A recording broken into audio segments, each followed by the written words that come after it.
Nouvelle semaine, waouh, quelle grâce. Je suis très honoré, très heureux ce matin de vous retrouver cette semaine encore pour notre dévotion hebdomadaire dans laquelle nous recevons des paroles édifiantes. Nous apprenons beaucoup dans les Écritures afin de faire quoi? De marcher avec fidélité dans la volonté de Dieu. Et bien aimé, avant de commencer, j'aimerais t'exhorter, si tu ne l'as pas encore fait, à partager cet enseignement, à liker et aussi à laisser si possible ton commentaire si tu es béni, parce que cela aide à pouvoir aussi partager ces éléments avec d'autres personnes qui seront aussi en retour bénies par ces paroles. Que Dieu te bénisse pendant que tu es en train de faire cela dans le nom de Jésus-Christ. Alors je disais tantôt, la semaine dernière, nous avions commencé à parler de comment honorer Dieu. Et il faut savoir que honorer veut dire marquer son respect, sa considération pour quelqu'un, pour sa mémoire, rendre hommage à ses qualités,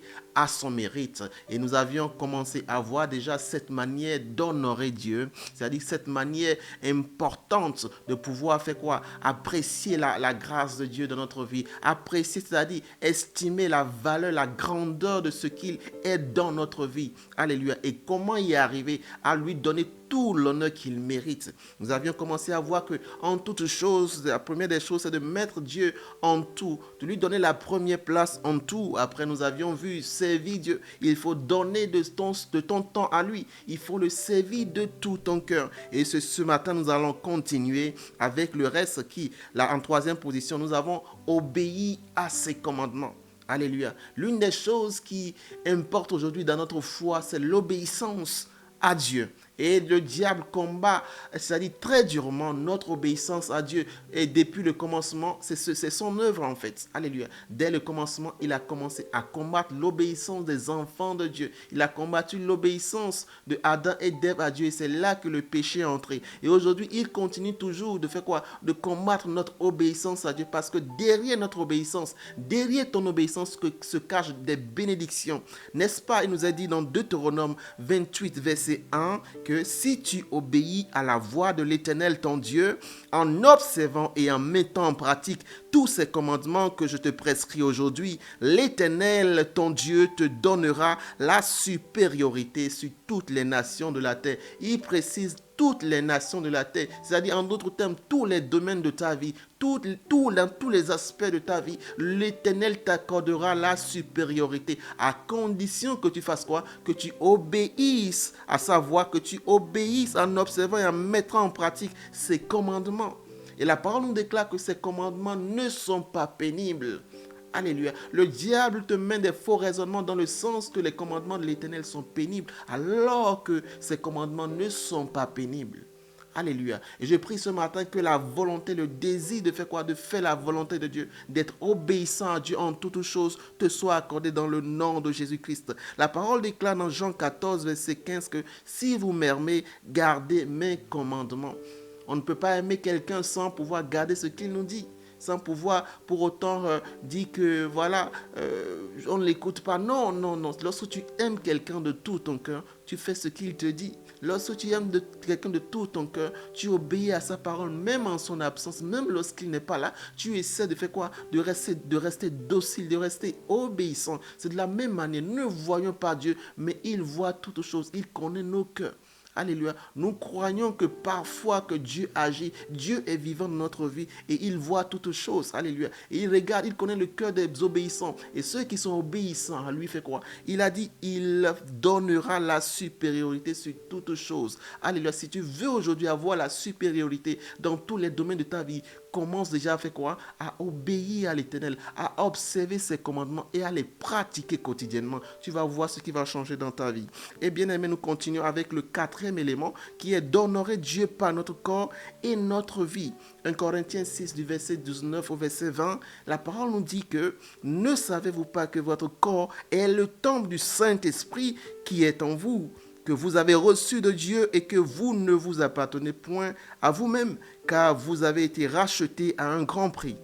Glorifiez donc Dieu dans votre corps et dans votre esprit qui appartiennent à Dieu. Alléluia. L'une des manières d'honorer Dieu, c'est le sacrifice de notre vie, le sacrifice de notre corps. Alléluia. La sanctification, la sainteté de notre corps. Le Saint-Esprit est un avec Dieu. Et la parole déclare que le temple du Saint-Esprit, c'est notre corps, parce qu'il c'est là il habite. Il habite au-dedans de toi. Le Saint-Esprit est le consolateur, l'unique, la personne qui l'a dit, j'enverrai l'Esprit de vérité.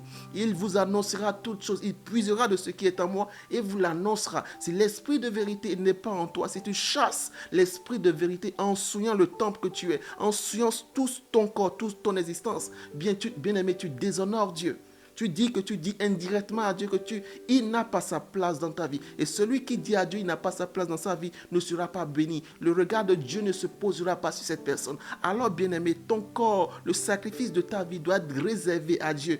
Ton corps est le temple du Saint-Esprit. N'expose pas ton corps à n'importe quoi. Ne souille pas ton corps. Préserve ton corps. En préservant ce corps, tu honores Dieu. En restant dans la sainteté, tu honores Dieu. Alléluia. Et l'apôtre Paul pouvait nous dire quoi? Je vous exhorte donc, frères, par les compassions de Dieu, à offrir vos corps comme un sacrifice vivant, saint, agréable à Dieu, ce qui sera de votre part un culte raisonnable. Il dit un culte, il précise, un culte raisonnable. Votre corps, le sacrifice vivant, que ce corps, soit saint et agréable à Dieu. Préserve ton corps, ne te souille pas. Frère, ne te souille pas, sœur, préserve-le en voulant honorer Dieu, en voulant lui donner un culte agréable. Commence déjà par faire quoi? À préserver, à marcher dans la sanctification, dans la sainteté, ce qui est agréable pour Dieu, ce qui honore Dieu. Alléluia. Et le dernier élément que nous allons voir ce matin, c'est de rendre grâce et d'adorer Dieu. Alléluia, de lui offrir une adoration saine. Et dans Psaume 50, au verset 23, la parole déclare que celui qui offre pour sacrifice des actions de grâce me glorifie. Celui qui offre pour sacrifice des actions de grâce me glorifie. En toutes choses, glorifie l'Éternel. En toutes choses, sois reconnaissant à Dieu. Alléluia. Sois reconnaissant à Dieu. Ne sois pas ingrat. Même si aujourd'hui, ça n'a pas été comme hier, rends grâce à Dieu. Même si aujourd'hui, tout n'a pas été comme prévu, rends grâce à Dieu. Même si cette semaine, la semaine passée, continue de rendre grâce à Dieu et de mettre ta confiance, d'espérer en Dieu. Dieu aime les reconnaissants et il continue de donner de témoignages à ceux qui sont reconnaissants. Alors pour le peu que le Seigneur a déjà fait dans ta vie, sois reconnaissant pour ces choses-là. Sois reconnaissant pour ces choses-là en étant en attente et en prière pour ce qu'il va faire. Et remercie-le également pour les choses qu'il fera dans ta vie. C'est en faisant ça que tu honores Dieu. Tu montres que tu lui fais confiance. Tu lui montres que tu n'es pas ingrat. Tu lui montres que tu l'apprécies. Et c'est lui et lui seul qui est là, c'est-à-dire qui fait toutes choses dans ta vie. Et en faisant ça, bien-aimé, tu es en train d'honorer Dieu. Et ce matin, nous allons nous stopper là. Et pour récapituler, les 3 éléments que nous avions vus ce matin, c'est en premier lieu, obéir à Dieu, obéir à ses commandements, honorer Dieu par notre corps et notre vie. Et en dernière position aujourd'hui, rendre grâce et offrir à Dieu une adoration saine. Et la semaine prochaine, nous allons voir les 2 autres afin de conclure cette manière d'honorer Dieu. Et je prie que cette semaine, que le Saint-Esprit t'aide davantage à obéir à Dieu, à honorer Dieu par le sacrifice de ton corps et aussi à offrir à Dieu des actions de grâce dignes de ce nom et une adoration saine pour lui. Et ainsi, la main de l'Éternel sera sur toi. Et je prie que le Seigneur t'accompagne matin, midi, soir, tout au long de cette semaine, dans le nom de Jésus-Christ. Shalom, shalom, shalom chez vous. Soyez bénis. Amen.